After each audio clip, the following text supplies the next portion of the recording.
ಒಂದು ರೀತಿ ಕರ್ನಾಟಕ ರಾಜ್ಯದಲ್ಲಿ ಈಗಿನ ಸರ್ಕಾರ ಅಧಿಕಾರಕ್ಕೆ ಬಂದ ನಂತರ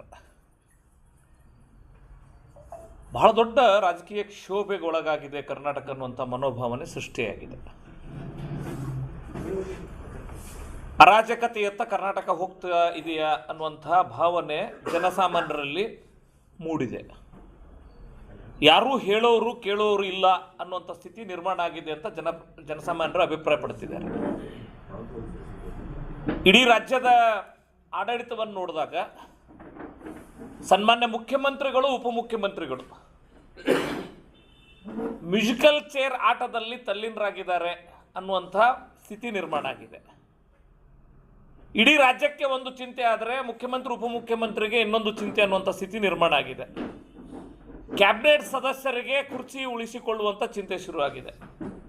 ಇದರ ಪರಿಣಾಮ ಕರ್ನಾಟಕದಲ್ಲಿ ಭಾಳ ದೊಡ್ಡ ಅರಾಜಕತೆಯನ್ನು ಸೃಷ್ಟಿ ಮಾಡಿರುವ ಕೀರ್ತಿ ಮುಖ್ಯಮಂತ್ರಿ ಉಪಮುಖ್ಯಮಂತ್ರಿ ಈಗಿನ ಕ್ಯಾಬಿನೆಟ್ ಕಾಂಗ್ರೆಸ್ ಸರ್ಕಾರಕ್ಕೆ ಹೋಗುತ್ತೆ. ಸರ್, ಯೋಚನೆ ಮಾಡ್ರಿ, ಈ ರಾಜ್ಯದ ದುರ್ದೈವ ಅಂತ ಭಾವಿಸ್ತೇನೆ. ಒಂದು ಜುಲೈ ಸಂದರ್ಭದೊಳಗೆ ಒಂದು 6 ತಿಂಗಳಿಂದ, ಇವತ್ತು ಜನವರಿ ಒಳಗದೆ 6 ತಿಂಗಳ ಹಿಂದೆ ಮೈಸೂರಿನೊಳಗೆ ಮಹಾರಾಷ್ಟ್ರ ಪೊಲೀಸರು ದಾಳಿ ಮಾಡಿ ಡ್ರಗ್ಸ್ ತಯಾರಿಕಾ ಘಟಕವನ್ನು ಪತ್ತೆ ಹಚ್ತಾರೆ. ನೋಡ್ರಿ, ಎಲ್ಲ ಕಡೆಗೆ ವರದಿಯಾಗಿರೋದು ಯಾವುದು ಅಂತ ಹೇಳಿದ್ರೆ ಸುಮಾರು ಒಂದು 390 ಕೋಟಿ ರೂಪಾಯಿ 192 kg ಮೆಫಡೋನ್ ಡ್ರಗ್ ವಶಪಡಿಸ್ಕೊಂಡಿದ್ರು. ಯಾರು ಮಾಡಿದ್ರು? ಮಹಾರಾಷ್ಟ್ರ ಪೊಲೀಸರು ಕರ್ನಾಟಕ ರಾಜ್ಯದಲ್ಲಿ.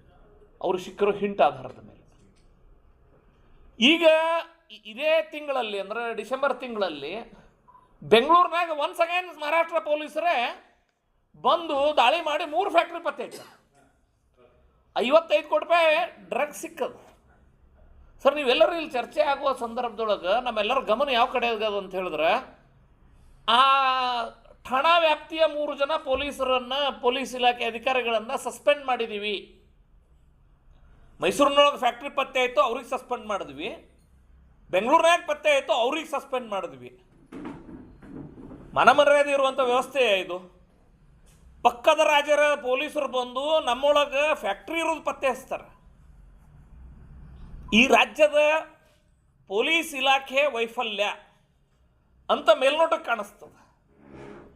ಈ ವೈಫಲ್ಯದ ಮೇಲೆ ಇರುವಂಥ ಕೈ ಯಾರ್ದು? ಪೊಲೀಸರನ್ನು ಇಡೀ ದೇಶದೊಳಗನೆ ಭಾಳ ಒಂದು ದಕ್ಷತೆಯ ಅತ್ಯಂತ ಚಾಣಾಕ್ಷ ಪೊಲೀಸ್ ಪಡೆಯನ್ನು ಕರ್ನಾಟಕ ಹೊಂದಿದೆ.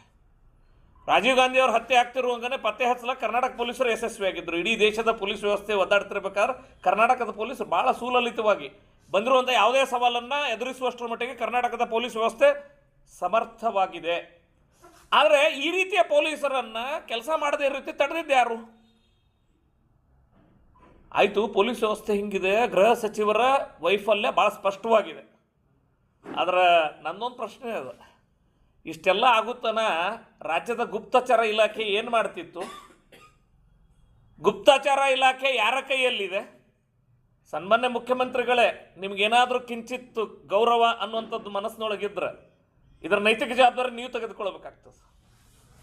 ಏನಾಗಿದ್ರೆ ಕರ್ನಾಟಕದಾಗ DK ಶಿವಕುಮಾರ್ ಅವರು, ಅವರ ಬೆಂಬಲಿಗ ಸಚಿವರು ಏನು ಮಾಡ್ತಾರೆ ಅನ್ನೋದ್ರ ಬಗ್ಗೆನೇ ಮಾಹಿತಿ ತೆಗಿಬೇಕಾಗಿದೆ.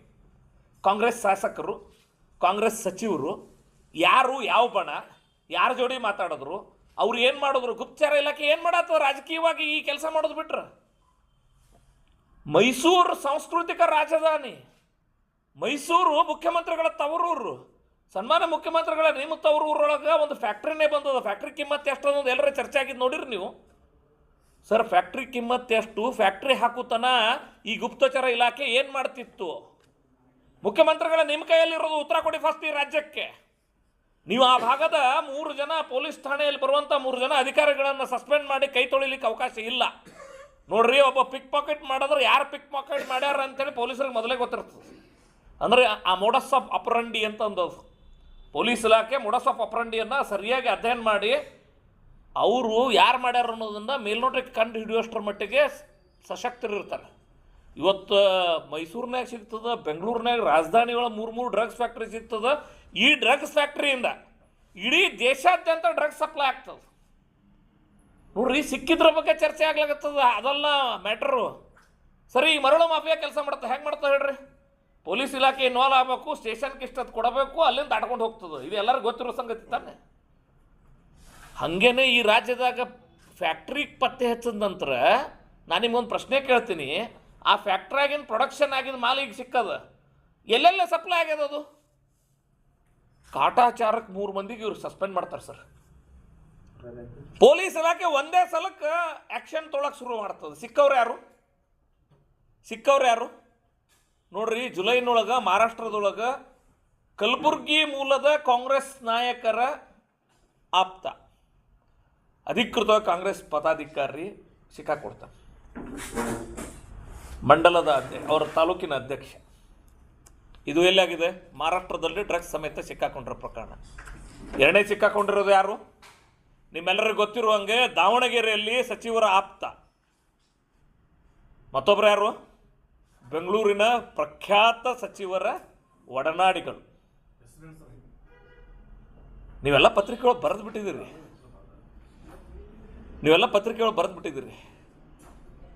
ನೀವೇ ಬೆಳಕು ಚೆಲ್ಲಿದ್ದೀರಿ. ಪೊಲೀಸರಿಗೂ ಬೆಳಕು ಚೆಲ್ಲೋ ಸಾಮರ್ಥ್ಯ ಇಲ್ಲ, ಮುಖ್ಯಮಂತ್ರಿಗೂ ಬೆಳಕು ಚೆಲ್ಲೋ ಸಾಮರ್ಥ್ಯ ಇಲ್ಲ. ನೋಡ್ರಿ, ಪೊಲೀಸರು ಸಸ್ಪೆಂಡ್ ಆಗ್ತಿರೋಂಗೆ ಪೊಲೀಸರು ಆ್ಯಕ್ಟ್ ಮಾಡಿದ್ರು. ವಿದಿನ್ ನೋ ಟೈಮ್ ಸಿಕ್ಕಾಕೊಂಡಿರೋರು ಯಾರು? ಈ ಸರ್ಕಾರದ ಪ್ರಮುಖ ಮಂತ್ರಿಗಳ ಒಡನಾಡಿಗಳು. ಸರ್, ಭಾಳ ಗಂಭೀರವಾಗಿದೆ. ಯಾಕೆ ಇದು ಆಗ್ಲಕತ್ತದ ಅಂತ ನಾನು ಸುಮ್ಮನೆ ಯೋಚನೆ ಮಾಡಿದೆ. ಕರ್ನಾಟಕದ ರಾಜಕಾರಣ ಯಾವ ದಿಕ್ಕಿನೆತ್ತು ಹೋಗ್ಲಕತ್ತದ? ಬಹುತೇಕ ಕರ್ನಾಟಕದೊಳಗೆ ನಾವು ಅರಾಜಕತೆ ಎತ್ತ ಹೋಗುವಂಥ ಸ್ಥಿತಿ ಒಳಗದೆ ಅಂತ ಭಾವಿಸ್ತೇನೆ. ಸರ್, ನನ್ನ ಹತ್ರ ಒಂದು ಸುದ್ದಿ ಅದ. ಈ 3 ವರ್ಷದೊಳಗೆ ನೀವೇ ಪ್ರಕಟ ಮಾಡಿರೋ ಸುದ್ದಿ. ಈ 3 ವರ್ಷದೊಳಗೆ ಕರ್ನಾಟಕದೊಳಗೆ ಸಸ್ಪೆಂಡ್ ಆಗಿರೋ ಪೊಲೀಸ್ ಅಧಿಕಾರಿಗಳ ಸಂಖ್ಯೆ ಎಷ್ಟು ಗೊತ್ತಾ? 3 ವರ್ಷದಲ್ಲಿ 666 ಕ್ರಿಮಿನಲ್ ಪೊಲೀಸರ ಅಮಾನತು. ನೀವು ಮಾಧ್ಯಮದವ್ರು ಪ್ರಿಂಟ್ ಮಾಡಿರೋದು, ಅಧಿಕೃತ ಮಾಹಿತಿ ತೊಗೊಂಡು ಪ್ರಿಂಟ್ ಮಾಡಿರೋದು. ನೋಡ್ರಿ, ಕರ್ನಾಟಕದೊಳಗೆ ಇವತ್ತು ಯಾಕೆ ಈ ಪರಿಸ್ಥಿತಿ ಬರತ್ತದ? ಕಾನೂನು ಸುವ್ಯವಸ್ಥೆ ಯಾಕೆ ಈ ಸ್ಥಿತಿಗೆ ತಲುಪ್ಯದ? ಅವ್ರ ಆದ್ಯತೆ ಕಾನೂನು ಸುವ್ಯವಸ್ಥೆನೇ ಆಗಿಲ್ಲ. ಸರ್ಕಾರದ ಪರಿಸ್ಥಿತಿ ಏನಾಗ್ಯದ ಸರ್? ಇಡೀ ರಾಜಕಾರಣ ಕರ್ನಾಟಕದೊಳಗೆ ಇವತ್ತು ಎಂಥವ್ರ ಕೈಗೆ ಸಿಗ್ಲಾಕತ್ತದಂತಂದ್ರೆ ಕ್ಯಾಸಿನೋ ನಡೆಸೋರು. ನೀವೇನಾರೇ ಅದು ಟಾಯ್ಲೆಟಿಂದ ಪೈಪ್ಲೈನ್ ಅದತ್ತ ರೊಕ್ಕ ಅದನ್ನು ಮುಟ್ಟಿದ್ರೆ ರೊಕ್ಕ ಬೀಳ್ತಾವೆ. ಆಡಳಿತಾರೂಢ ಕಾಂಗ್ರೆಸ್ ಶಾಸಕರು ಕ್ಯಾಸಿನೋ ನಡೆಸೋರು. ಎರಡನೇ ಸಂಗತಿ ಸರ್, ಬೆಟ್ಟಿಂಗ್ ನಡೆಸೋರು, ಜೂಜಿನ ಅಡ್ಡ ನಡೆಸೋರು, ವೇಶ್ಯಾವಾಟಿಕೆ ನಡೆಸೋರು. ಏನಾಗ್ತದೆ ಪರಿಸ್ಥಿತಿ? ಎಷ್ಟು ಹಂಚಿ ನೀ ಆರಿಸಿ ಬಂದಿ ಅನ್ನೋಂಥ ಪರಿಸ್ಥಿತಿ ನಿರ್ಮಾಣ ಆಗ್ಯದ. ನೀ ಎಷ್ಟು ಹಂಚಿ ಆರಿಸಿ ಬಂದ ಮೇಲೆ ಎಷ್ಟು ಕೊಟ್ಟಿಂದ ಪೋಸ್ಟಿಂಗ್ ಕೊಡಿಸ್ತೀವಿ ಅನ್ನೋದು ಅಷ್ಟೇ ಮುಖ್ಯ ಆಗ್ತದೆ. ಇದರ ಮೂಲ ಎಲ್ಲದಂದ್ರೆ ಆಯ್ಕೆಯಾಗಿ ಬರುವಂಥ ರೀತಿಯಲ್ಲಿ ಇದರ ಮೂಲ ಇದೆ. ಸಾವಿರಾರು ಕೋಟಿ ರೂಪಾಯಿ ಇವತ್ತು ಕ್ಯಾಸಿನೋದಲ್ಲಿ ಗಳಿಸಿರೋ ಹಣ ತೊಗೊಂಬಂದು ರಾಜಕಾರಣದಲ್ಲಿ ಹಣ ಹಂಚಿ ಗೆಲ್ತೀನಿ ಅನ್ನೋ ಸ್ಥಿತಿ ನಿರ್ಮಾಣ ಆಗಿದೆ ಕರ್ನಾಟಕದೊಳಗೆ. ನನ್ನ ಜೀವನದೊಳಗೆ ಈ ರೀತಿಯ ರಾಜಕೀಯ ಅಧಪತನವನ್ನು ಕರ್ನಾಟಕ ಕಾಣಿಸ್ತದ ಅಂತ ನನಗೆ ಅನಿಸಿರಲಿಲ್ಲ. ಎಷ್ಟು ಹೂಡಿಕೆ ಮಾಡ್ತೀನಿ, ಎಷ್ಟು ಮಂದಿಗೆ ಆರಿಸ್ತಿರ್ತೀನಿ, ಅದನ್ನು ಹೆಂಗೆ ವಾಪಸ್ ತಕ್ಕೊಡ್ತೀನಿ ಅನ್ನುವಂಥದ್ದು ಬಂದದ. ಸರ್, ಇಲ್ಲಿವರೆಗೂ ಭಾಳ ಪ್ರಾಮಾಣಿಕ ಹೇಳ್ತೀನಿ, ಕರ್ನಾಟಕದ ಇವತ್ತಿನ ದುಸ್ಥಿತಿ ಎಲ್ಲಿಗದಂದ್ರೆ, ಇಲ್ಲಿವರೆಗೂ ನಾವು ಕರಪ್ಷನ್ ಅಂತ ಯೋಚನೆ ಮಾಡ್ತಿದ್ದೀವಿ. ಕರಪ್ಷನ್ ಶಬ್ದ ಸರಿಯಾಗಲಿಕ್ಕಿಲ್ಲ ಕರ್ನಾಟಕದೊಳಗೆ. ಕರ್ನಾಟಕದ ರಾಜಕಾರಣ ಇವತ್ತು ಈ ರೀತಿಯ ದಂಧೆಗಳ ಮೂಲಕ ಹಣ ಸಂಗ್ರಹಿಸುವ ಮಟ್ಟಿಗೆ ಮುಟ್ಟ್ಯದ. ಯೋಚನೆ ಮಾಡ್ರಿ ನೀವು, ಯಾವುದೋ ರೋಡ್ನಾಗ ಪರ್ಸೆಂಟೇಜ್ ತಿಂದರು, 40% ತಿಂದ್ರು, 60% ತಿಂದ್ರು, ಅದಕ್ಕೆ ಬೆಲೆ ಇರಲಾರ ಸ್ಥಿತಿ ಬಂದು ಮುಟ್ಟಿವ್ರಿ ನಾವು. ಭ್ರಷ್ಟಾಚಾರ ಎಲ್ಲಿಗೆ ಮುಟ್ಟೋದು ಅಂದ್ರೆ ಅದು ಯಾವುದಕ್ಕೂ ಬೆಲೆ ಇಲ್ಲ. ರಸ್ತೆ ಒಳಗೆ, ಅಭಿವೃದ್ಧಿ ಒಳಗೆ, ವರ್ಗಾವಣೆ ಒಳಗೆ ರೊಕ್ಕ ತಿತ್ತಾರ ಅನ್ನೋದಲ್ರಿ, ಅದಕ್ಕೆ ಬೆಲೆ ಉಳಿದಿಲ್ಲ. ಇವತ್ತು ರೊಕ್ಕ ಎದ್ರೊಳಗೆ ಮಾಡ್ಕೊಳ್ಳೋ ಸ್ಟಾರ್ಟ್ ಆಗಿದೆ ಕರ್ನಾಟಕದೊಳಗೆ. ಜೂಜು ಅಡ್ಡೆ, ಬೆಟ್ಟಿಂಗ್ ದಂಧೆ, ಕ್ಯಾಸಿನೋ, ವೇಶ್ಯಾವಾಟಿಕೆ, ಡ್ರಗ್ಸ್ ದಂಧೆ, ಫ್ಯಾಕ್ಟ್ರಿಗಳು ಬರ್ತಾವಂದ್ರೆ ಕರ್ನಾಟಕ ಸೇಫೆಸ್ಟ್ ಪ್ಲೇಸ್ ಫಾರ್ ಈ ರೀತಿಯ ಕೆಟ್ಟ ಜನಕ್ಕೆ. ಯಾಕಂದ್ರೆ ಇಲ್ಲಿ ಕರ್ನಾಟಕದಾಗ ಈ ಮೂಲಗಳಿಂದ ರಾಜಕಾರಣಕ್ಕೆ ಹಣ ಬಳಕೆ ಆಗ್ಲಕತ್ತದ. ಎಷ್ಟು ಮಂದಿ ಒಳಗಡೆ ಇದ್ದಾರೆ ಸರ್ ಇಡಿ ಒಳಗೆ? ಎಷ್ಟು ಮಂದಿ ಹಣ ಸಾಗಾಣಿಕೆ ಒಳಗದಾರ ಸರ್? ಎಲ್ಲಿವರೆಗೂ ಕರ್ನಾಟಕದ ರಾಜಕಾರಣ ಸ್ವಚ್ಛ ಆಗೋದಿಲ್ಲ ನನಗನ್ನಿಸ್ತದ. ಈ ರೀತಿ ಡ್ರಗ್ಸ್ ದಂಧೆಗಳು ಬಂದಾಗೋದಿಲ್ಲ. ಇವ್ರು ಏನು ಮಾಡತ್ತಾರಂದ್ರೆ ಕರ್ನಾಟಕದ ಮುಂದಿನ ಪೀಳಿಗೆ ಯುವಕರನ್ನು ದಾರಿ ತಪ್ಪಿಸಿ ಸರ್ಕಾರದಾಗ ದುಡ್ಡು ಹೊಡೆದು ಸಾಕಾಗೋದಿಲ್ಲ ಅಂತ ಅವ್ರಿಗೆ ಗೊತ್ತಾಗ್ಬಿಟ್ಟದ. ಅವ್ರು ಏನು ಮಾಡತ್ತಾರ? ಮುಂದಿನ ಪೀಳಿಗೆ ಬೆಟ್ಟಿಂಗ್. ನೀವು ಬಿಜಾಪುರ ಒಂದೇ ನಗರದಾಗ ಹೋಡ್ರಿ, ದೊಡ್ಡ ವ್ಯಾಪಾರಸ್ಥರು ಹಾಳಾಗಿದ್ರೆ ಅವ್ರ ಮನೆಯ ಗೊತ್ತಿರೋದಿರುವಂಥ ಯುವಕ ಬೆಟ್ಟಿಂಗ್ದೊಳಗೆ ಹಾಳಾಗಿರ್ತಾನೆ. ಸರ್ ನನಗೆ ಈ ಗೋವಾದಲ್ಲಿ ನಡೆಯೋ ಕ್ಯಾಸಿನೋದು ನಾನು ನಿನ್ನೆ ಬೆಳಗಾವಿ ಅಧಿವೇಶನ ನಡೆಯೋ ಸಂದರ್ಭದಾಗ 2 ವಾರ ಅಲ್ಲೇ ಇದ್ದೆ. ಕ್ಯಾಸಿನೋದೊಳಗೆ ಹಾಳಾಗಿ ಬಂದವ್ರು ಬಂದು ಇಲ್ಲಿ ಖರೀದಿ ಹಾಕೊಳತ್ತಾರ್ರಿ ಅಲ್ಲಿ ಒತ್ತಿಟ್ಟು ಬಂದಿದ್ದಕ್ಕೆ ಅಂಥೇಳಿ. ಸರ್ ಕ್ಯಾಸಿನೋದಿಂದ, ಬೆಟ್ಟಿಂಗ್ನಿಂದ, ಡ್ರಗ್ಸ್ನಿಂದ ಮುಂದಿನ ಪೀಳಿಗೆ ಹಾಳು ಮಾಡಿ ಆ ರೊಕ್ಕ ಬಂದ್ರೆ ಮಾತ್ರ ಕರ್ನಾಟಕದಾಗ ರಾಜಕಾರಣ ಮಾಡ್ಲಿಕ್ಕೆ ಸಾಧ್ಯ ಅನ್ನೋ ಸ್ಥಿತಿ ನಿರ್ಮಾಣ ಮಾಡ್ಯಾರ. ಅದರ ಕೀರ್ತಿ ಸನ್ಮಾನ್ಯ ಸಿದ್ದರಾಮಯ್ಯನವ್ರಿಗೆ, ಡಿ ಕೆ ಶಿವಕುಮಾರ್ ಅವ್ರಿಗೆ, ಅವರ ಸಂಪುಟದ ಸಚಿವರಿಗೆ, ಅವರು ಶಾಸಕರುಗಳು ಯಾರು ದುಡ್ಡು ಹಂಚಿ ಬಂದಾರ ಅವ್ರಿಗೆ ಸಲ್ತದೆ. ಜನಕ್ಕೆ ಗ್ಯಾರಂಟಿ ಅನ್ನೋಂಥದ್ದೊಂದು ತೋರಿಸಿಬಿಟ್ಟು ಇವರು ಇಡೀ ಅಭಿವೃದ್ಧಿಯನ್ನು ಪಕ್ಕಕ್ಕಿಟ್ಟು ಇಡೀ ರಾಜ್ಯವನ್ನು ಅರಾಜಕತೆಯತ್ತ ತಳ್ಳುವಂಥ ಕೆಲಸ ಕರ್ನಾಟಕ ಸರ್ಕಾರ ಇವತ್ತು ಮಾಡ್ಯದ. ನಾನು ತಮ್ಮ ಮೂಲಕ ಕೇಂದ್ರ ಸರ್ಕಾರಕ್ಕೆ ಆಗ್ರಹ ಮಾಡ್ತೀನಿ, ಈ ಡ್ರಗ್ಸ್ ಮೂಲ ಕರ್ನಾಟಕದಲ್ಲಿ ಅದು. ಈ ಫ್ಯಾಕ್ಟ್ರಿಗಳು 4 ಫ್ಯಾಕ್ಟ್ರಿಗಳ ಮೂಲ ಇನ್ನೆಷ್ಟಿದೆ ಅಂತ ಗೊತ್ತಿಲ್ಲ. ಕರ್ನಾಟಕ ಸರ್ಕಾರದಲ್ಲಿ ಇರೋರೇ ಇನ್ವಾಲ್ವ್ಮೆಂಟ್ ಇರೋದ್ರಿಂದ, ಮಂತ್ರಿಗಳ ಹತ್ತಿರದವರೇ ಸಿಕ್ಕಾಕೊಳ್ತಿರೋದ್ರಿಂದ ಇದು ರಾಷ್ಟ್ರ ಮಟ್ಟದ ತನಿಖೆ ಆಗಬೇಕು. ಇಲ್ಲಿ ಪ್ರೊಡಕ್ಷನ್ ಆತಿತ್ತು, ಸಿಕ್ಕಾಕೊಂಡಿರೋದ್ರ ಬಗ್ಗೆ ಅಲ್ಲ, ಅವ್ರ ಮೇಲೆ ಕೇಸ್ ಹಾಕಿನಿ ಅನ್ನೋದು ಅಲ್ಲ. ಇದು ಎಲ್ಲೆಲ್ಲಿ ಹೋಗ್ಯದ, ಯಾವ್ಯಾವ ಅಧಿಕಾರಿಗಳು ಶೆಲ್ಟರ್ ಕೊಟ್ಟಿದ್ರು, ಯಾವ್ಯಾವ ಅಧಿಕಾರಿಗಳಿಗೆ ಯಾವ್ಯಾವ ರಾಜಕಾರಣಿಗಳು ಶೆಲ್ಟರ್ ಕೊಟ್ಟಿದ್ರು ಅನ್ನುವಂಥದ್ರ ಬಗ್ಗೆ ಸಮಗ್ರ ಉನ್ನತ ಮಟ್ಟದ ತನಿಖೆ ಆಗಲಿ ಅನ್ನೋಂಥ ಆಗ್ರಹವನ್ನು ತಮ್ಮೆಲ್ಲರ ಮೂಲಕ ಮಾಡ್ತೇನೆ. 1 ಸರ್, 2ನೇ ಸಂಗತಿ ಕಾನೂನು ಸುವ್ಯವಸ್ಥೆ. ಬೆಂಗಳೂರಿನಂಥ ರಾಜಧಾನಿ ಒಳಗೆ ಯಾವುದದು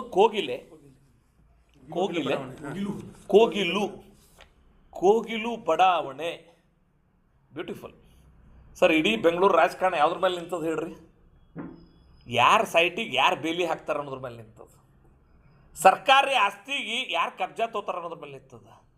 ಕೋಗಿಲು ಬಡಾವಣೆ ಬರೀ ಲ್ಯಾಂಡ್ ಗ್ರ್ಯಾಬಿಂಗ್ ಅಲ್ಲ. ಕೋಗಿಲು ಬಡಾವಣೆ ಸಮಸ್ಯೆ something more than that. Kogilu ಬಡಾವಣೆಯಲ್ಲಿ ಕೇರಳದವರು ಅನ್ನೋ ರೀತಿ ಇವತ್ತು ಪಿಕ್ಚರ್ ತೋರ್ಸಕತ್ತಾರ. ಸರ್, ಇಡೀ ಉತ್ತರ ಭಾರತದೊಳಗೆ ವಿಶೇಷವಾಗಿ ಬಾಂಗ್ಲಾ ಹೊಂದಿರುವಂಥ ರಾಜ್ಯಗಳಲ್ಲಿ SIR ಪ್ರಕ್ರಿಯೆ ನಡೆದ ನಂತರ ನೀವು ಮೊನ್ನೆ ಅಲ್ಲಿ ಒಬ್ಬ ವಿಶಿಷ್ಟ ವ್ಯಕ್ತಿ ಭಾಷಣ ಮಾಡಿದ್ರು ಕೇಳಿರ್ಬೋದು. ಈ SIR ಪ್ರಕ್ರಿಯೆ ಮುಗಿಯುವವರೆಗೂ ಈ ರಾಜ್ಯದಾಗ ಇರಬೇಡ್ರಿ, ನೀವು ದೇಶದ ಬೇರೆ ಭಾಗಗಳಲ್ಲಿ ಚದುರು ಹೋಗ್ರಿ, ಬಾಂಗ್ಲಾ ಅಕ್ರಮ ವಲಸಿಗರು, ನೀವು ಚದುರು ಹೋಗಿ ಅನ್ನುವಂಥ ಹೇಳಿಕೆ ಕೊಟ್ಟಿರುವುದು ವೈರಲ್ ಆಗಿದೆ. SIR ಒತ್ತಡ ಕಾರಣಕ್ಕಾಗಿ ನಾವ್ಯಾರು ಅಕ್ರಮ ಪ್ರವೇಶ ಮಾಡಿದೀವಿ ಇವತ್ತು ಭಾರತದೊಳಗೆ ಸಿಕ್ಕಾಕೊಳ್ತೇವೆ ಅನ್ನೋಂಥ ವಾತಾವರಣ ನಿರ್ಮಾಣ ಆಗಿರೋದ್ರಿಂದ ದಕ್ಷಿಣ ಭಾರತದತ್ತ ಭಾಳ ದೊಡ್ಡ ಪ್ರಮಾಣದಲ್ಲಿ ಅಕ್ರಮ ಬಾಂಗ್ಲಾ ವಲಸಿಗರು ವಲಸೆ ಬರ್ತಾ ಇದ್ದಾರೆ. ಕೋಗಿಲು ಪ್ರಕರಣದೊಳಗೆ ಒಂದು ಡೆಮಾಲಿಷನ್ ಮಾಡ್ದಂಗೆ ಮಾಡಿ, ಸರ್ಕಾರಿ ಅನಧಿಕೃತ ಅವರು ಡೆಮಾಲಿಷನ್ ಮಾಡ್ದಂಗೆ ಮಾಡಿ ಕೇರಳದವ್ರು ರಿಯಾಕ್ಟ್ ಮಾಡ್ತಾರೆ, ಪಾಕಿಸ್ತಾನದವ್ರು ರಿಯಾಕ್ಟ್ ಮಾಡ್ತಾರೆ.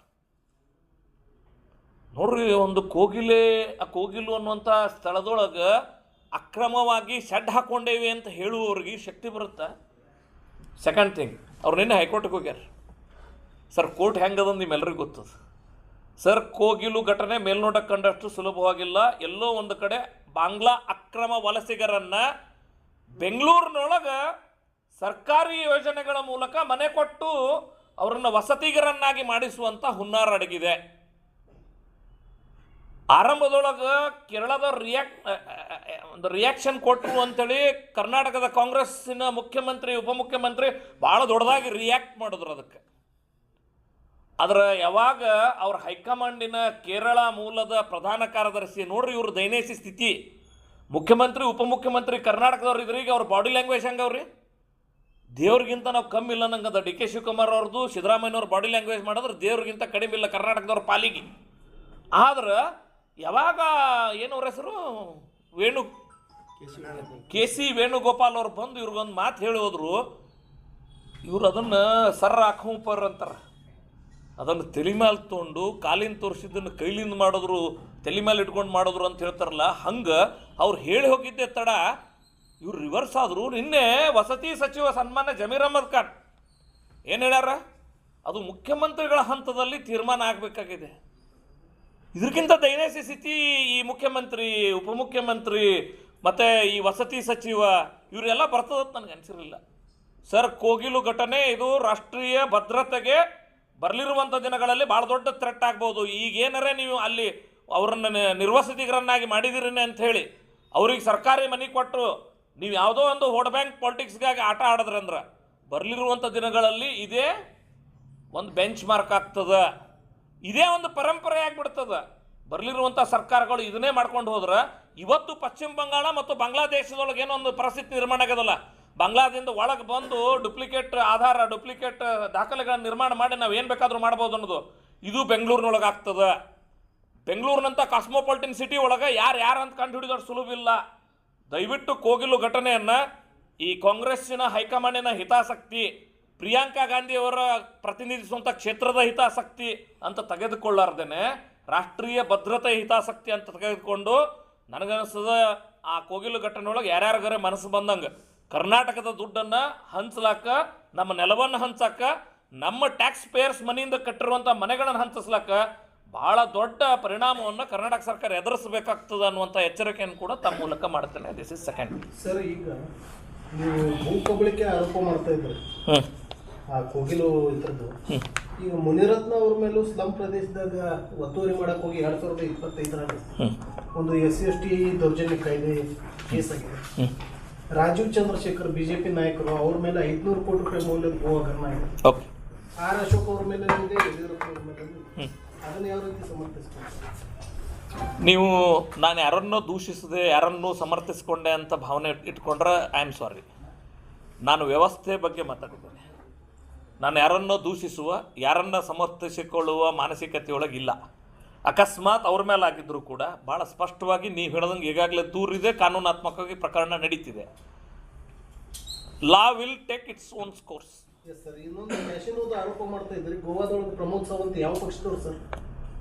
ನಿಮ್ಮ ಅರ್ಥ ಏನು? ಹಂಗಾದ್ರೆ ಪ್ರಮೋದ್ ಸಾವಂತರು ನಮ್ಮ ಪಕ್ಷದವ್ರು ಇದ್ರನ್ನ ಅದನ್ನ ಸಮರ್ಥನೆ ಮಾಡ್ಬೇಕಂತ ನಿಮ್ಮ ಅಪೇಕ್ಷೆ ಇದೆಯಾ? ಅಲ್ಲಿನ ಮುಖ್ಯಮಂತ್ರಿಗಳು ಅದನ್ನು ತಡಿಬಹುದಲ್ಲ? ಅಲ್ರಿ, ನನ್ನಿಂದ ನಿಮಗೇನು ನಿರೀಕ್ಷೆ? ಅಲ್ಲ, ನನ್ನಿಂದ ನಿಮಗೆ ನಿರೀಕ್ಷೆ ಅಂದ್ರೆ ಅಲ್ಲಿ BJP CM ಅದನ್ನ ನೀವು ಮಾತಾಡಬೇಡ್ರಿ ಸುಮ್ಮ ಅಂದ್ರೆ ಇದ್ರ ಅರ್ಥ ಏನು? ನನ್ನ ರಾಜ್ಯದ ನಾ ಒಂದು ಮಾತು ಹೇಳ್ತೀನಿ ರೀ ಸರ್, ನಾ ಸ್ಪಷ್ಟ ಹೇಳ್ತೀನಿ ಕೇಳ್ರಿ. ನನ್ನ ರಾಜ್ಯದ ಜನತೆ ಕ್ಯಾಸಿನೋದೊಳಗೆ ಹಾಳಾಗಬಾರ್ದು, ಅವ್ರ ಮನಿತನ ಬಂದು ಅವ್ರ ಹೊಲ ಕ್ಯಾಸಿನೋದವ್ರು ಖರೀದಿ ಹಾಕೊಂಡು ಹೋಗಂಗೆ ಆಗಬಾರ್ದು ಅನ್ನೋಂಥ ಕನ್ಸರ್ನ್ ಈ ರಾಜ್ಯದ ಒಬ್ಬ ಜವಾಬ್ದಾರಿಯುತ ನಾಯಕನಾಗಿ ನಾನು ಮಾಡಬೇಕಾಗ್ತದೆ. ರಾಜ್ಯದಲ್ಲಿರೋ ಬಹುತೇಕ ರೆಸಾರ್ಟ್ಗಳು ಬಿಜೆಪಿ ನಾಯಕರ ಹೆಸರಿನಲ್ಲಿದ್ದಾವೆ, ಅಲ್ಲಿ ಜ್ಯೂಸ್ ನಡೀತಾ ಇದೆ, ಅಲ್ಲಿ ಆ್ಯಕ್ಷನ್ ತೊಡ್ರಲ್ಲ, ಯಾರು ನಿಲ್ಸ್ಯಾರ ನಿಮಗೆ? ಅದನ್ನು ಸಮರ್ಥನೆ ಮಾಡ್ಕೊಂಡಿನಿ ನಾನು. ನಾ ಹೇಳ್ತಿರೋದು ರಾಜಕಾರಣಕ್ಕೆ ಇವತ್ತು ಎಲ್ಲಿಗೆ ಬಂದದಂದ್ರೆ ಸರ್ಕಾರದೊಳಗಿರೋ ಭ್ರಷ್ಟಾಚಾರ ಹಣದ ಮೂಲಕ ಅಲ್ಲ. ಇವತ್ತು ರಾಜಕಾರಣ ಎಲ್ಲಿಗೆ ನಡೆಯುವಂಥ ಪರಿಸ್ಥಿತಿ ಬಂದದಂದ್ರೆ ಡ್ರಗ್ಸ್ ಫ್ಯಾಕ್ಟ್ರಿ, ಡ್ರಗ್ಸ್ ಸಪ್ಲೈ, ಜೂಜು, ಬೆಟ್ಟಿಂಗು, ವೇಶ್ಯಾವಾಟಿಕೆ ಎಲ್ಲ ಸಂಗತಿ ಏನಿ ಎಲ್ಲೆಲ್ಲಿ ನಡೀತದೆ ಮಾಡ್ರಿ. ಅದಕ್ಕೇನು ಇದು ಇರ್ತದನ್ರಿ? ಆ ಪಕ್ಷ ಈ ಪಕ್ಷ ತಿಳಿನಿ, ಆ ಪಕ್ಷ ಈ ಪಕ್ಷ ತಿರ್ತದೆ. ಯಾರ್ಯಾರು ಮಾಡ್ತಾರೋ ಎಲ್ಲರೂ ಆಗಬೇಕು, ರಾಜ್ಯದ ರಾಜಕಾರಣ ಸರಿ ಆಗಬೇಕು. Try to understand my concern. Once again why you are ಅಂದ್ರೆ ನೀವ್ಯಾಕೆ ಚಸ್ಮಾ ಮತ್ತು ರಾಜಕಾರಣದ ಹಾಕೊಳಕತ್ತೀರಿ? ಇದು ಕಳಕಳಿಯಿಂದ ಹೇಳೋ ಸಂಗತಿಗಳಂತ ತೊಗೊಂಡು ಕಳಕಳಿಯಿಂದ ಇದ್ರ ಬಗ್ಗೆ ಒಂದು ಚರ್ಚೆ ಹುಟ್ಟಾಕ್ರಿ ನನ್ನ ವಿನಂತಿ ಇರೋದು. ಡ್ರಗ್ಸ್ ಪೆಡ್ಲರ್ಗಳು, ಮಾಫಿಯಾದೊಳಗಿರೋರು ಅವ್ರ ವಿರುದ್ಧ ಇಷ್ಟು ದಿನ ಧ್ವನಿ ಎತ್ತದೆ ವಿರೋಧ ಪಕ್ಷ ಸುಮ್ಮನಿತ್ತು. ಇವಾಗ ಸದ್ಯಕ್ಕೆ ಧ್ವನಿ ಎತ್ತದ್ರ ಕಾರಣ ಏನು? ಇಲೆಕ್ಷನ್ ಸಮೀಪದಂತ ನಿಮ್ಗೆ ಅನಿಸ್ಬಿಟ್ಟದ? ಇಲ್ಲ, ಭಾಳ ಖುಷಿ ಆಯ್ತು ನನಗೆ. ನಿಮಗೇನಾರೇ 28 ಎಲೆಕ್ಷನ್ ಸಮೀಪ ಬಂದದ ಅಂತ ಅನ್ಸಿದಂದ್ರೆ I congratulate you. One second thing ನೋಡ್ರಿ, 3 ಫ್ಯಾಕ್ಟ್ರಿ ಬೆಂಗಳೂರು ರಾಜಧಾನಿಯಾಗ ಸಿಕ್ಕದ, ಮಹಾರಾಷ್ಟ್ರ ಪೊಲೀಸ್ ಹಿಡಿದಾರ. ಈಗೂ ನಾ ರಿಯಾಕ್ಟ್ ಮಾಡಬಾರ್ದು ಅನ್ನೋ ಅಪೇಕ್ಷೆ ಯಾಕಂದ್ರೆ ನಿಮ್ಗೆ? ನೀವು ನನಗೆ ಕಾಂಗ್ರ್ಯಾಚುಲೇಟ್ ಮಾಡ್ರಿ, 3 ಫ್ಯಾಕ್ಟ್ರಿ ಸಿಕ್ಕಾಗ ವಿರೋಧ ಪಕ್ಷವಾಗಿ ನೀವು ಸಮರ್ಥವಾಗಿ ಅದ್ರ ನೀವು ಹಿಂದೆ ಮಾಡಿಲ್ಲ, ಈಗ ಯಾಕೆ ಮಾಡ್ರಿ ಅಂದ್ರೆ ಆಯ್ತಪ್ಪ ಈಗ ಮಾಡೀನಿ, ಖುಷಿ ಪಡ್ರಿ. ಅವ್ರು ಅನ್ನೋದು ವಿಳಂಬ ಆಯ್ತು, ನೀವು ಆಕ್ಚುಲಿ ಮೊದಲೇ ದಿನ ಎತ್ತಬೇಕಾಗಿತ್ತು, ಯಾಕೆ ವಿಳಂಬ ಮಾಡಿದ್ರಿ? ಈ ಕನ್ಸರ್ನಿಂಗ್ ನಾವು ಒಪ್ಕೊಳ್ತೀನಿ. ವಿಳಂಬ ಆಗಿತ್ತಪ್ಪ ಅಂತಂದು ನಾವು ಸರಿ ಮಾಡಿಕೊಂಡು ಇನ್ನೂ ರೋಷಾವೇಶದಿಂದ ಹೋರಾಟ ಮಾಡ್ತೇವೆ. ಕೈ ಜೋಡಿಸ್ರಿ ನೀವು ನಮ್ಮ ಜೋಡಿ. ಜಮ್ಮು ಕಾಶ್ಮೀರದಲ್ಲಿ ಇದು RDX ಬಂದದಕ್ಕೆ ಅಲ್ಲಿ ಪುರಾವೆಗಳಿಲ್ಲ. ಅಲ್ಲಿ ಸೆಂಟ್ರಲ್ ಗೌರ್ಮೆಂಟ್ ಇರೋದು, ಇದು ಮಾಡ್ತಾ ಇರೋದು, ಮಿಲಿಟರಿ ಕೂಡ ಅವ್ರ ಕೈಯಲ್ಲಿ ಇರೋದು. ಅಂತ ದೊಡ್ಡ ಒಂದು ಇದನ್ನ ಷಡ್ಯಂತ್ರಗಳು ನಡೆದಾಗ, ಸೈನಿಕರನ್ನು ಕೊಲೆ ಮಾಡಿದಾಗ ಮೌನ ವಹಿಸ್ತಾರೆ. ಇಲ್ಲಿ ಎಲ್ಲೋ ಒಂದು ಕಡೆ ಡ್ರಗ್ ಗಾಂಜಾ ಸಿಕ್ತು ಅಂತ ಧ್ವನಿ ಇರ್ತಾರೆ. ನಿಮ್ಮ ಅಪೇಕ್ಷೆ ಏನು? ಅಲ್ಲಿ ಸುಮ್ ಕೂತಿರಿ, ಇಲ್ಲಿ ಸುಮ್ ಕುಂದ್ರಿ ಅನ್ನೋದು. ಇಲ್ಲಿ ಡ್ರಗ್ ಸಪ್ಲೈ ಆಗಲಿ, ಇಲ್ಲಿ ನಾ ಏನು ಹಿಂಗೆ ಕರೆದು ಹೇಳ್ಬೇಕಾಗಿತ್ತನ್ರಿ ಸರ್? ಅಲ್ಲೆಲ್ಲ ಹಿಂಗಾಗ್ಯದ, ಇಲ್ಲೂ ಅಲ್ಲಿ ಅಂತ ಹೇಳ್ಬೇಕೆ? ನಾ ಹೆಂಗ್ರಿ ಅಣ್ಣಾರ ನೀವು ಹೆಂಗೆ ಕೇಳತ್ತೀರಿ? ಅಲ್ರಿ, ಅಲ್ಲೂ ಮಾಡ್ರಿ ಅಂತ ಹೇಳ್ರಿ, ಒಪ್ಕೋತೀನಿ. ಇಲ್ಲಿ ಯಾಕೆ ಆ ಪ್ರಶ್ನೆ ಕೇಳಾಕತ್ತೀರಿ? ನೀವು ನನಗೆ ಹೇಳ್ರಿ, ಅಲ್ಲೂ ಮಾಡ್ರಿ ಅಂತ ಒಂದ್ಸಲ ಫೋನ್ ಮಾಡ್ರಿ. ನಾವೆಲ್ಲ ಸುದ್ದಿ ಮಾಡ್ಲಕ್ಕೆ ತುದಿಗಾಲ ಮೇಲೆ ಅದೇವ್ರಿ, ನೀವು ಅದ್ರದ್ದು ಮಾತಾಡ್ರಿ ಅಂತ ಹೇಳ್ರಿ. ವಿಷಯ ಅಂತ ಹೇಳಿದ್ರೆ ಈಗ ಕೋಗಿಲು ಘಟನೆನ ವಲಸಿಗರು ಇದ್ದಾರೆ ಅಲ್ಲಿ, ಬಾಂಗ್ಲಾದವರು ಅಲ್ಲಿಂದ ಬರ್ತಿದ್ದಾರೆ, ಇಲ್ಲಿಂದ ಬೇರೆ ಕಡೆ SIR ಆಗ್ತಿದೆ, ಅವರೆಲ್ಲ ದಕ್ಷಿಣಕ್ಕೆ ವಲಸೆ. ಇದಕ್ಕೆ ಕೇಂದ್ರ ಸರ್ಕಾರನೇ ಹೊಣೆ ಅಲ್ವಾ? ನಿಮ್ಮ ಗೃಹ ಸಚಿವರು, ನಿಮ್ಮದೇ ಎಲ್ಲ ವ್ಯವಸ್ಥೆ ಇರೋದು. ಇದು ರಾಜ್ಯದ ಒಂದು ವೇಳೆ ಆಶ್ರಯ ಕೊಟ್ಟರೆ ಈ ರಾಜ್ಯ ಸರ್ಕಾರನೂ ಮೇಲೆ ಕ್ರಮ ತಗೋಬೋದು. ನೀವು ಕೇಂದ್ರದ ಗುಪ್ತಚರ ಇಲಾಖೆ ಏನು ಮಾಡ್ತಾ ಇದೆ? ಮತ್ತೆ ನಿಮಗೆ ಭಾಳ ಸ್ಪಷ್ಟವಾಗಿ ಗೊತ್ತಿದೆ, ಈ ರಕ್ಷಣೆ ವಿಷಯದಲ್ಲಿ ಕೇಂದ್ರದ ಮತ್ತು ರಾಜ್ಯದ ಜವಾಬ್ದಾರಿಗಳು ಏನೇನು ಅಂತ, ಯಾವಾಗ ಕೇಂದ್ರ ಎಲ್ಲಿ ಇಂಟರ್ವ್ಯೂನ್ ಆಗಬೇಕು ಅನ್ನೋದಕ್ಕೆ ಅದರದ್ದೇ ಆಗಿರುವಂಥ ರೀತಿ ನೀತಿಗಳಿವೆ. ಕೇಂದ್ರದ ಕೈಯಲ್ಲಿ ಸೆಂಟ್ರಲ್ ಫೋರ್ಸಸ್ ಅದ. ಪಶ್ಚಿಮ ಬಂಗಾಳದಲ್ಲಿ ಅಷ್ಟು ಸುಲಭವಾಗಿ ಬಿಡ್ಲಿಕ್ಕಾಯ್ತಾ? ರಾಜ್ಯ ಸರ್ಕಾರದ ಮೂಲಭೂತ ಕರ್ತವ್ಯ ರಕ್ಷಣೆ ವಿಷಯದಲ್ಲಿ ಇರುತ್ತೆ. ಒಂದು, ನೀವು ಹೇಳಿರೋ ರೀತಿಯಲ್ಲಿ ಸರ್, ಅಲ್ಲಿಂದ ಇಲ್ಲಿ ವಲಸಿಗರ ಬರದೇ ಇರೋ ರೀತಿಯಲ್ಲಿ ಕೇಂದ್ರ ಆ್ಯಕ್ಟ್ ಮಾಡಕತ್ತದತ್ತೆ. ಇದು ಜೋರು ನಡೆದದ. ಈ ಟೈಮ್ದಾಗ ಕಾಂಗ್ರೆಸ್ ರಾಜಕಾರಣ ಮನಸ್ಸಿನಾಗ ಇಟ್ಟುಕೊಂಡು ಬೆಂಗಳೂರಿನಾಗ ಅವ್ರಿಗೆ ಶೆಲ್ಟರ್ ಕೊಡ್ತೀನಿ ಅಂತ ಹೊಂಟ್ರೆ ಬೆಂಗಳೂರಿನ ಡೆಮೋಗ್ರಫಿ ಏನಾಗ್ತದೆ? ಇದು ಭಾಳ ದೊಡ್ಡ ಆತಂಕ ಸ್ಥಿತಿ sir. It's not so easy thing. ನೀವು ರಾಷ್ಟ್ರೀಯ ಭದ್ರತೆ ವಿಷಯ ಇದ್ರೆ ಅದು ಆಗ್ಲೇಬೇಕು ಕ್ರಮ. ಅದು ಕಾಂಗ್ರೆಸ್ ಇರಲಿ ಬಿಜೆಪಿ ಇರಲಿ. ಓಕೆ, ಈಗ ಅಲ್ಲಿ ಏನು ನಿರಾಶ್ರಿತರಾಗ್ಯಾರಲ್ಲ ಅವ್ರು ಬಾಂಗ್ಲಾ ವಲಸಿಗರು ಅನ್ನೋದಕ್ಕೆ ಏನಾದ್ರು ನಿಮ್ಮ ಪಕ್ಷದಿಂದ ಅಥವಾ ಪೊಲೀಸರಿಂದ ಏನಾದ್ರು ಅಧಿಕೃತವಾಗಿ ಏನಾದ್ರು ಇದೆಯಾ? ತನಿಖೆ ಆಗಲಿಲ್ಲ ಅಂತ. ಈಗ ನಿನ್ನೆ ಒಂದು ನಮ್ಮ ಫ್ಯಾಕ್ಟ್ ಫೈಂಡಿಂಗ್ ಕಮಿಟಿ ಹೋಗಿತ್ತು ಸರ್. ಬಡವರು ಒತ್ತುವರಿ ಆದ ತಕ್ಷಣನೇ ಅವ್ರು ಯಾವ ಕಮ್ಯುನಿಟಿ ಇರಲಿ ಅಥವಾ ಏನಾರಲ್ಲಿ ಅವ್ರ ಮೇಲೆ ಅವ್ರನ್ನ ನಾವು ರಾಷ್ಟ್ರದ್ರೋಹಿಗಳು ಅಥವಾ ಅವರು ಬಾಂಗ್ಲಾದವರು ಅಂತ ಹೇಳೋ ಬದಲು ನಾವಲ್ಲಿ ಬಡವರು ಇದ್ದಾರೆ, ಎಷ್ಟೋ ದೊಡ್ಡ ರಾಜಕಾರಣಿಗಳು ನೀವೇ ಈಗ ಹೇಳಿದ್ರಿ ಒತ್ತುವರಿ ಮಾಡಿ ಏನೇನೋ ಲಕ್ಷ ಕೋಟ್ಯಾಂತರ ಆಸ್ತಿ ಹೊಡಿತಾ ಇದ್ದಾರೆ. ಬಡವರಿಗೆ ಆಶ್ರಯ ಕೊಡೋದು ತಪ್ಪಲ್ಲ, ನಾವು ಒಪ್ಕೋತೀನಿ. ಆದ್ರೆ ನೀವು ಒಂದು 2-3 ಸಂಗತಿಯನ್ನು ಇಲ್ಲಿ ಗಮನಿಸ್ಬೇಕಾಗ್ತದೆ. ನೋಡ್ರಿ, ಅಲ್ಲಿರೋರು ಬಾಂಗ್ಲಾದೇಶದವ್ರು ಅಂತ ನಾ ಹೇಳಿಲ್ಲ, ನಾನು ಸ್ಪಷ್ಟವಾಗಿ ಹೇಳ್ತೀನಿ. ಇದೊಂದು ಬೆಂಚ್ ಮಾರ್ಕ್ ಆಗ್ತದೆ.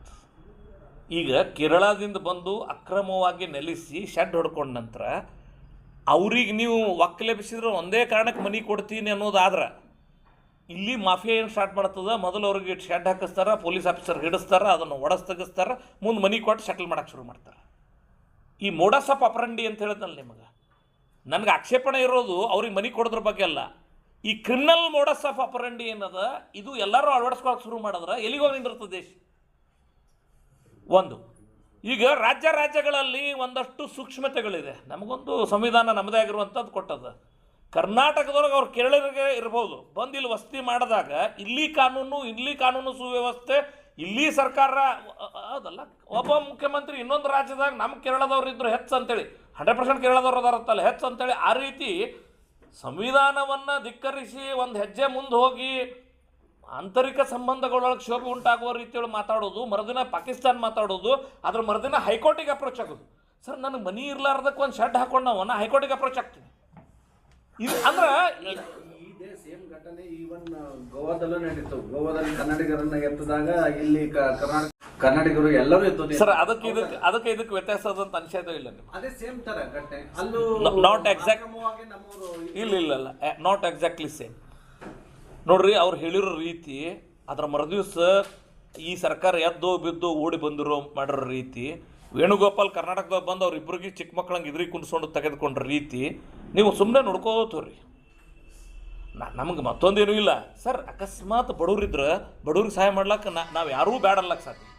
ನೈಜ ಬಡವರಿಗೆ ಸಹಾಯ ಮಾಡ್ಲಿಕ್ಕೆ, ಬಡವರ ಸೋಗಿನಲ್ಲಿ ನೀವು ಈ ರೀತಿ ರಾಷ್ಟ್ರಘಾತಕ ವ್ಯಕ್ತಿಗಳಿಗೆ ಪೋಷಣೆ ಕೊಡುವಂಗೆ ಆಗಬಾರ್ದು ಅನ್ನೋದು ಅವರ ಕನ್ಸರ್ನ್. ಅವರು ಅಂತ ಅಂದಿಲ್ಲ sir. I want to rectify it.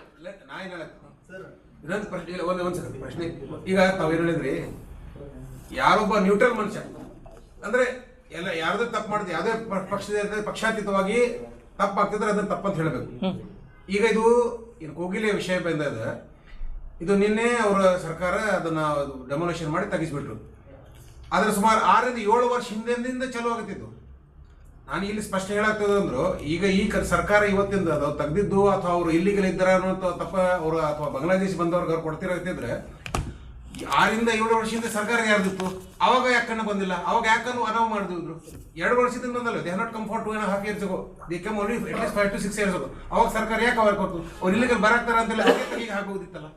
ಅವಾಗ ಗೊತ್ತಾಗಿದ್ರು ದೇಶದ ಸುರಕ್ಷತೆ ಬಗ್ಗೆ ಆ ಸರ್ಕಾರದಾಗ ಅವ್ರಿಗೆ ಅರಿವಾಗಿಲ್ಲ. ಅಕಸ್ಮಾತ್ ಆಗಿದ್ದಿಲ್ಲ ತೀರ್ರಿ. ಈಗ ನಡೀತಿರೋದು ಹಿಂಗೆ ನಡೆಯಕ್ಕೆ ಬಿಡ್ಬೇಕು. ನಾ ಹೇಳಿದ್ದನ್ನು ಒಪ್ಕೋಬೇಕು ಹೇಳ್ರಿ. ಈಗ ಇಲ್ಲಿ ನಾವು ಪ್ರಶ್ನೆ ಕೇಳ್ತೀನಿ, ತಪ್ಪ ದೇಶದ ಸುರಕ್ಷತೆ ಒಂದೇ ಪಕ್ಷಕ್ಕೆ ಹೆಂಗಿರ್ತೈತಿ, ಎರಡೇ ಪಕ್ಷಕ್ಕೂ ಇರ್ತೈತಿ. ಈಗ ನೀವ್ಯಾಕೆ ಇದನ್ನ ಪಕ್ಷಕ್ಕೆ ತೊಳಕತ್ತೀರಿ? ನಾ ಆಡಳಿತಕ್ಕೆ ಹೇಳಕತ್ತೀನಿ. ನೋಡ್ರಿ, ಕಾಂಗ್ರೆಸ್ ಸರ್ಕಾರ ಇರ್ಬೋದು, ಅಲ್ರಿ ನ್ಯೂಟ್ರಲ್ ಹೇಳ್ತಾನೆ ಅಲ್ರಿ ನ್ಯೂಟ್ರಲ್ ಅಂತಲ್ಲ ನೀವು ಒಂದು ಪಕ್ಷ ಬಗ್ಗೆ ಯಾಕೆ ಮಾಡ್ತಿದ್ದೆ ಅಂತ? ಸರ್ ಕಿತ್ ನಾ ಇದ್ದೆ ರಿಪೋರ್ಟರ್, ನಾ ಹೇಳ್ತೀನಿ ಈ ಬಿಜೆಪಿ ಮಾಡಿದ ತಪ್ಪು, ಕಾಂಗ್ರೆಸ್ ಮಾಡಿದ್ರೆ ತಪ್ಪು. ಹೌದ್ರಿ ಅದು ಯಾರು ಮಾಡಿದ್ರು ತಪ್ಪು ಅನ್ನೋದು ಎಲ್ಲರಿಗೂ ಗೊತ್ತದ್ರಿ. ಅದನ್ನ ಮತ್ತೊಮ್ಮೆ ನನ್ನ ಬಾಯಲ್ಲಿ ಕೇಳೋಕೆ ಖುಷಿ ಆಗ್ತಿತ್ತಂದ್ರೆ ಹೇಳ್ತೀನಿ. ಯಾರು ಮಾಡಿದ್ರು ತಪ್ಪು ಅನ್ನೋದು ಇನ್ನೊಂದ್ಸಲ ಹೇಳಿದ್ರೆ ಹೇಳ್ತೀನಿ, ಏನು ತಪ್ಪಿಲ್ಲ. ಬಿಜೆಪಿ ಕಾಂಗ್ರೆಸ್ ಅಷ್ಟೇ ಅಲ್ಲ, ಕಮ್ಯುನಿಸ್ಟು ಇನ್ನೊಂದು ಯಾವ ಆಪು ಯಾರು ಮಾಡಿದ್ರು ತಪ್ಪೇ. ಇನ್ನೊಂದು 4 ಹೆಚ್ಚಿಗೆ ಜೋಡಿಸೋದು ಹೇಳ್ತೀನಿ, ನನಗೇನು ಸಮಸ್ಯೆ ಇಲ್ಲ. ಆದ್ರೆ ಒಂದು ಅರ್ಥ ಮಾಡ್ಕೊಡ್ರಿ, ಇವತ್ತಿನ ದಿನದೊಳಗೆ ನನಗಿರುವ ಆತಂಕವನ್ನು, ರಾಜ್ಯಕ್ಕಿರುವಂಥ ಆತಂಕವನ್ನು ನಿಮ್ಮ ಮೂಲಕ ಹಂಚಿಕೊಂಡು ಸರ್ಕಾರನ ಬಡಿದೆಬ್ಬಿಸುವಂಥ ಕರ್ತವ್ಯವನ್ನು ನಾ ಮಾಡ್ತಿದ್ದೀನಿ. ಅವತ್ತು ಅಕಸ್ಮಾತ್ ಬಿಜೆಪಿ ಸಮಸ್ಯೆ ಮಾಡಿತ್ತು ಅಂದ್ರೆ ಭಾಳ ಪ್ರಾಮಾಣಿಕ ಹೇಳ್ತೀನಿ ಕೇಳ್ರಿ. ಅವತ್ತು ಇದ್ದ ವಿರೋಧ ಪಕ್ಷ ಸತ್ತಿತ್ತೋ ಇತ್ತು, ಇವತ್ತು ನಾವು ಜೀವಂತದೇವ್ರಿ, ನಾವು ಕೇಳಕತ್ತೀವಿ. ಅವತ್ತಿದ್ರಲ್ಲ ನೀವು ಹಿಂಗೆ ನಮ್ಮಂಗೆ ಕೇಳಬೇಕಾಗಿತ್ತು. ಹಂಗೆ ಅವ್ರಿಗೆ ಹೇಳ್ರಿ, ಅವ್ರ ಪ್ರೆಸ್ ಮೀಟ್ನಾಗ ಕೇಳ್ರಿ. ನಂಗೆ ಗೊತ್ತದ ನೀವು ನಮಗೆ ಹಿಂಗೆ ಕೇಳಿದಾಗ ನಿಮ್ಗೆ ಒಂದಿಷ್ಟು ಸಿಗ್ತದ, ಅವ್ರಿಗೂ ಹಿಂಗೆ ಕೇಳ್ರಿ ಅಂತ ನಾನು ನಿಮ್ಗೆ ಹೇಳ್ಕೊಡಕತ್ತೀನಿ. ನಮ್ದೇನ್ ಸರ್, ನಾವು ಅಲ್ರಿ ಅಂದ್ರೆ ಹಿಂಟ್ಸ್ ಕೊಡಕತ್ತೀನಿ. ನಾವು ಅಧಿಕಾರದಲ್ಲಿ ಇದ್ದವ್ರಿಗೂ ಕೇಳ್ತೀನಿ, ಅಧಿಕಾರದಲ್ಲಿ ಇರದೇ ಇದ್ದವ್ರಿಗೂ ಕೇಳ್ತೀನಿ. ಸರ್ಕಾರ ಅಸ್ತಿತ್ವದಾಗಿದ್ದಾಗನೇ ಅತಿ ಹೆಚ್ಚು BPL ಕಾರ್ಡ್ ಆಗಿದ್ದಾವೆ, ಅತಿ ಹೆಚ್ಚು ವೋಟರ್ಸ್ಗಳು ಕ್ರಿಯೇಟ್ ಆಗಿದ್ದಾರೆ. ಎಲ್ಲದರ ಮೇಲೂ ಇದು ಇದು ಅದು ಅಲ್ಲಲ್ಲ ಅಂದ್ರೆ ಈಗ ನಾವು ಒಂದು ಪ್ರಶ್ನೆ ಕೇಳ್ತೀನಿ. ಹಂಗಾಗಿತ್ತು ತಿಳ್ಕೊರಿ. ಆಡಳಿತ BJP ಕಾಲದಾಗ ಲ್ಯಾಬ್ಸ್ ಆಗಿತ್ತು ಅಂದ್ರೆ ಹಿಂದೆ ನಮ್ಮ ಕಾಲದಾಗ ಆಗ್ಯದ ನಮ್ಮ ಮುಚ್ಚಿ ಹಾಕ್ಲೇನ್ರಿ, ನಮ್ಮ ಮುಚ್ಚಿ ಹಾಕ್ಲೇನು ಹೇಳ್ರಿ. ಅದನ್ನ ನನ್ಗೆ ಗೊತ್ತಾದ ತಕ್ಷಣ ನಾ ಆಗ್ರಹ ಮಾಡಕತ್ತೀನಿ. ನನಗೆ ಗೊತ್ತಾಗ್ಯದ, ಈಗ ಆಗ್ರಹ ಮಾಡತ್ತೀನಿ, ತೆಗೆದಾಕ್ರಿ. ನೀವು ಹೇಳಿದ್ದು ಪತ್ರಕರ್ತರು ಫೋನ್ ಮಾಡಿ ನಿಮ್ಗೆ ವಿಷಯ ಮುಟ್ಟಿಸ್ಬೇಕು, ಅವಾಗ ನೀವು ಪ್ರತಿಭಟನೆ ಮಾಡ್ತೀವಿ. ಇಲ್ಲ ನಾ ಏನು ಹೇಳತ್ತೀನಿ ಅಂದ್ರೆ ಭಾಳಷ್ಟು ಸಂದರ್ಭದಾಗ ಈ ಇಶ್ಯೂ ತೊಡ್ರೆ ಸಲಹೆ ಕೊಡ್ತೀರಿ. ಆ ಇಶ್ಯೂ ಹಂಗೆ ನೀವು ನಾನು ಪ್ರೀತಿ ಅಂತ ಕೊಡ್ರಿ, ಅದನ್ನು ತೊತ್ನೇತೀನಿ. ಹಂಗೆ ಬರಲ್ಲ. ವಿರೋಧ ಪಕ್ಷಕ್ಕೆ ನೋಡ್ರಿ, ನೀವು ಹೌಸ್ ನೋಡ್ರಿ, ಹೌಸ್ನಾಗ ಹೆಂಗದ ನೀವು ಒಂದು ಸ್ವಲ್ಪ ಅರ್ಥ ಮಾಡ್ಕೊಡ್ರಿ. ಹೌಸ್ನಾಗ ಹೆಂಗಿರ್ತದಂದ್ರೆ ಆಡಳಿತ ಪಕ್ಷದ ಇದು ಇರ್ತದೆ, ಇದು ಸೀಟಿಂಗ್ ಅರೇಂಜ್ಮೆಂಟ್. ಅದ್ರ ಪಕ್ಕದೊಳಗೆ ಗ್ಯಾಲರಿ ಯಾವ್ದು ಹೇಳ್ರಿ? ಆಡಳಿತ ಪಕ್ಷದ ಮಗ್ಗಲ್ಕಿನ ಗ್ಯಾಲರಿ ಸರ್ ಇವ್ರದ್ದು ಯಾರೋ ಅಧಿಕಾರಿಗಳ ಗ್ಯಾಲರಿ ಇರ್ತದೆ. ಆಡಳಿತ ಪಕ್ಷಕ್ಕೆ ಏನೇ ಪ್ರಶ್ನೆ ಹಾಕಲಿ, ಪ್ರಶ್ನೆ ಹಾಕೋ ಅಧಿಕಾರ ಯಾರಿಗದ? ವಿರೋಧ ಪಕ್ಷಕ್ಕೆ ಅದ. ನಾವು ಪ್ರಶ್ನೆ ಹಾಕಿದಾಗ ರೀ ಆಡಳಿತ ಪಕ್ಷದವ್ರು ನೋಡೋದು ಯಾರ ಕಡೆ ಹೇಳ್ರಿ? ಅಧಿಕಾರಿ ಗ್ಯಾಲರಿ ನೋಡ್ತಾರೆ, ಅವ್ರು ಚಿಟಿ ಕಳಿಸ್ತಾರೆ, ಉತ್ತರ ಹೇಳ್ತಾರೆ. ನಿಮ್ಗೆ ಗೊತ್ತಿರಲಿ. ನಾವು ವಿರೋಧ ಪಕ್ಷದವ್ರು ಏನು ಮಾಡ್ತೀವಿ? ನಾವು ಅವ್ರಿಗೆ ಏನಾರ ಪ್ರಶ್ನೆ ಕೇಳಬೇಕಾದ್ರೆ ಪತ್ರಕರ್ತರ ಕಡೆ ನೋಡ್ತೀವಿ. ಅವಾಗ ನೀವೇನು ಹೇಳ್ತೀರಿ? ಸರ್ ಇದು ಹಿಂಗಿತ್ತು ನೋಡ್ರಿ ಅಂತ ನಿಮ್ದೊಂದು ಹಳಿ ಪೇಪರ್ ಕೊಟ್ಟು ಕಳಿಸ್ತೀರಿ. ಅದನ್ನ ಇಟ್ಕೊಂಡು ನಾವು ಮಾತಾಡ್ತೀವಿ. ನಮ್ಮದು ನಿಮ್ಮದು ಬಾಂಧವ್ಯ ಹಂಗಿರ್ಬೇಕಂತ ಹೇಳಿ ಮತ್ತು ನೀವು ಅದನ್ನು ತಪ್ಪರ್ಥ ಮಾಡ್ಕೊಂಡ್ರೆ ಹ್ಯಾ ಮಾಡಿ. जुड़े रहिएगा आपके अपने चैनल बीजापुर समय के साथ।